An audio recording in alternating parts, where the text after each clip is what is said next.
नमस्कार, मी श्रीरामांच्या पूर्वजांची माहिती सांगते आहे. ब्रह्मदेव जे आहेत, या ब्रह्मदेवांच्या पासूनच श्रीरामांच्या वंशाची सुरुवात झालेली आहे.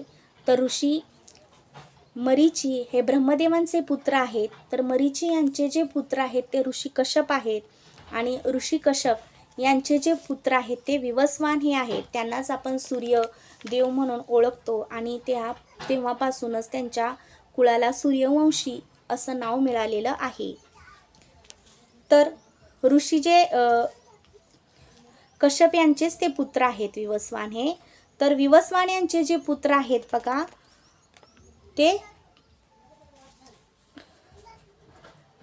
वैवस्त मनू हे विवस्वान यांचे पुत्र आहेत. तर वैवस्त मनू यांचे जे पुत्र 10 पुत्र आहेत, तर त्यांची नावं बघा. एक ईल, दुसरे जे आहेत इक्ष्वाकू, कुशनाम, त्याला नाभाग असे म्हणतात, अरिष्ट, नंतर दृष्ट, नरिशंत, करुष, महाबली, शर्याती आणि पृषद अशी त्यांची नावं आहेत. तर भगवान जे राम आहेत त्यांचा जन्म बघा, वैवस्त मनू जे आहेत त्यांचे दुसरे पुत्र जे आहेत इक्ष्वाकू, म्हणजे या कुळामध्येच रामांचा जन्म झालेला आहे. म्हणूनच त्यांना बघा म्हणजे इक्ष्वाकू कुळ असं सुद्धा म्हणतात, किंवा इक्ष्वाकू कुळ तेव्हापासून वाढत चाललेलं आहे. आणि इक्ष्वाकू वंशामध्येच बघा विकुशी यांचा जन्म झालाय, निमी आणि दंडक या पुत्रांचा जन्म झालेला आहे.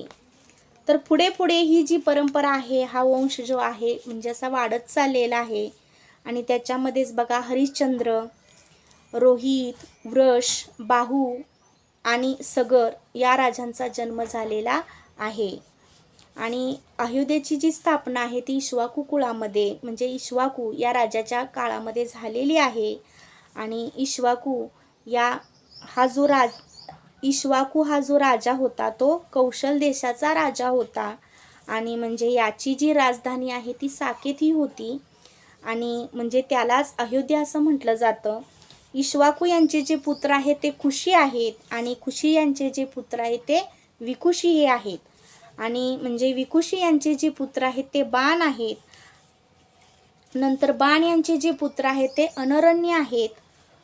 आणि त्यांच्यानंतर बघा अनरण्याचे जे पुत्र आहेत ते पृथु आणि त्रिशंकू, म्हणजे पृथूचे जे पुत्र आहेत ते त्रिशंकू हे आहेत.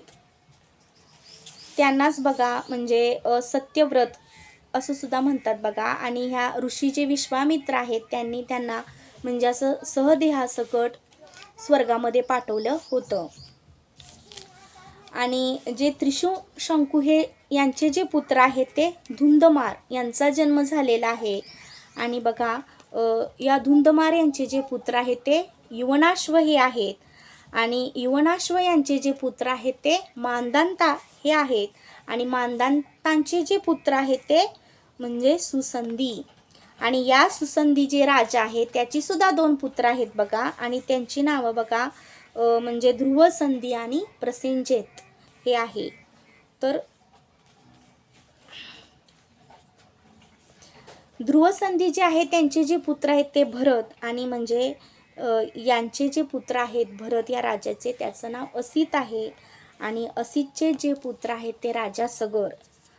म्हणजे हा जो राजा होता सगर तो अयोध्येचा एक पराक्रमी राजा होता.